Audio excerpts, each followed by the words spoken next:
പ്രതിപക്ഷ സമരം തന്നെ. അതായതിന്റെ കാര്യം പറഞ്ഞാൽ ഒരാൾക്ക് വേണ്ടിയാണ് ഇത്രയധികം ഈ രാജ്യത്തെ സ്തംഭിപ്പിക്കുന്നത്, ബന്ദിയാക്കുന്നത്. നമ്മുടെ രാജ്യത്ത് ഇത്രയേറെ പ്രശ്നങ്ങൾ ഉണ്ടാക്കുന്നത് ഒരാൾക്ക് വേണ്ടിയാണ്. അത് അവസാനിപ്പിക്കണം എന്നുള്ളതാണ്. നമ്മളെ ലക്ഷക്കണക്കായ കുട്ടികൾ സമരം നടത്തുന്നു, പ്രതിപക്ഷം അകത്തും പുറത്തും സമരം നടത്തുന്നു. പ്രധാനമന്ത്രി സഭയിൽ വരാതെ എക്സിലൂടെ പോസ്റ്റ് ചെയ്യലാണോ മര്യാദ? സഭയിൽ വന്നിട്ടൊരു ഉത്തരം പറയാതെ, ഒരു ചോദ്യത്തിന് ഒരു ഉത്തരം പറയാതെ ഇത് പറയാനാണോ? പിന്നെ ചർച്ച നടത്തിയിട്ട് ജവഹർലാൽ നെഹ്റു മുതലുള്ള മുഴുവൻ ചരിത്രവും എടുത്തിട്ട് ഇവിടെ ഈ വിഷയം ഡൈവേർട്ട് ചെയ്യാനാണ്. 20 കുട്ടികളുടെ ആത്മഹത്യക്ക് കാരണക്കാരനായ ഒരു മന്ത്രി രാജ്യത്ത് നിന്നുകൂടെ രാജിവെച്ചു പോകണം. അതുതന്നെ കാര്യം. ഇനി കൂടുതൽ ഉറപ്പല്ല, അതിശക്തമായിട്ട് വന്നു. ഇടതുപക്ഷ സംഘടന ഉൾപ്പെടെ എല്ലാവരും, ഇടതുപക്ഷം വലതുപക്ഷം വിപക്ഷം എല്ലാവരും, ഓൾ ഓഫ് അസ്. എന്തിനാണ് ഗവൺമെന്റ് ഇങ്ങനെ പേടിക്കുന്നത്? ഇവിടെ എന്താണ് ചെയ്തുകൊണ്ടിരിക്കുന്നത്? ഇവിടെ മറ്റേ കുട്ടികളാണെങ്കിൽ, വിദ്യാർത്ഥികളാണെങ്കിൽ വളരെ സമാധാനപരമായിട്ടുള്ള അവരുടെ പ്രതിഷേധം. ഇന്നിപ്പോ പ്രതിപക്ഷ നേതാവിന്റെ നേതൃത്വത്തിലുള്ള MP-മാര് മാത്രമുള്ള ഒരു പ്രതിഷേധം. ഈ പ്രതിഷേധത്തെ എങ്ങനെയാണ് അവർ നേരിട്ടത്?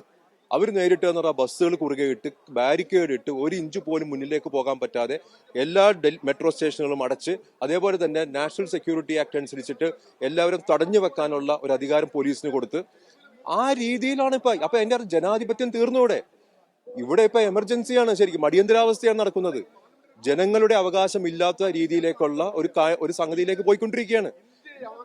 സർക്കാർ പേടിച്ച് വരണ്ടിരിക്കുകയാണ്. സർക്കാരിനറിയാം അവർ ചെയ്തത് തെറ്റാണ്.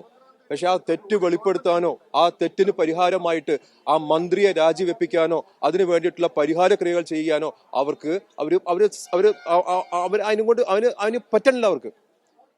അതുകൊണ്ട് തന്നെ എന്താണ് സംഭവിക്കുന്നത്? ജനങ്ങളുടെ പ്രതിഷേധവും അതേപോലെ തന്നെ പാർലമെന്റേറിയൻസിന്റെ പ്രതിഷേധവും ഓരോ ദിവസം കൂടുമ്പോഴും കൂടിക്കൊണ്ടിരിക്കുകയാണ്.